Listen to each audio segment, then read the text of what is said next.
नमस्कार, मी वैद्य अश्लेषा गोखले. संजीवन मेधा चॅनलवर तुमचं सर्वांचं स्वागत आहे. महिला दिनाच्या खूप खूप आरोग्यदायी शुभेच्छा.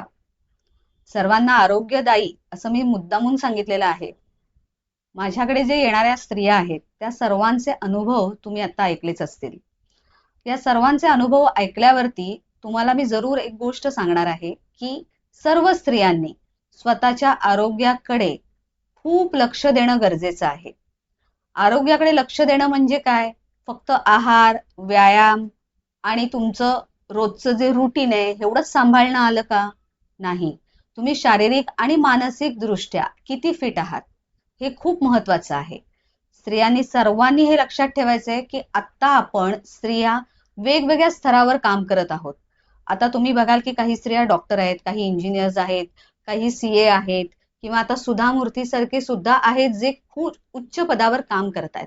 पण असं जेव्हा आपण सर्व स्त्रियांना बघतोय की किती वेगवेगळ्या ठिकाणांवर काम करत आहेत, पण त्यामुळे येणारे रुटीन मधले प्रॉब्लेम किंवा रोजच्या धकाधकीच्या जीवनामध्ये ते स्वतःकडे किती लक्ष देत आहेत हे खूप महत्वाची गोष्ट आहे. त्यामुळे आत्ता स्त्रियांचे रोग खूप वाढलेले आहेत.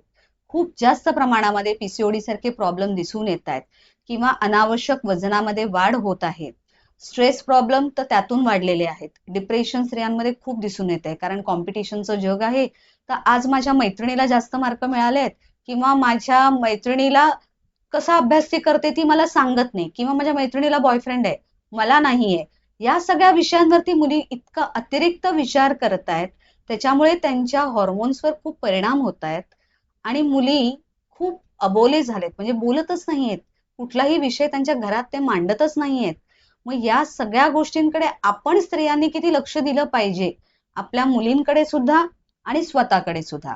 आता एक लक्षात ठेवा तुमच्या मुली तुमच्यासारख्याच वागणार आहेत. म्हणजे तुम्ही आज जे करणार आहात तेच तुमच्या मुली फॉलो करणार आहेत. मग तुम्ही लक्षात ठेवा की तुम्ही डाएट मध्ये असो, आहार, व्यायाम कुठची गोष्ट करत असाल त्या सर्व गोष्टी तुमच्या मुली तुम्हाला फॉलो करणार आहेत, तसंच करणार आहेत. त्यामुळे आज तुम्ही आरोग्य सांभाळा, उद्या पुढे जाऊन पुढचे जनरेशन सुद्धा त्यांचं आरोग्य नक्की सांभाळतील. धन्यवाद.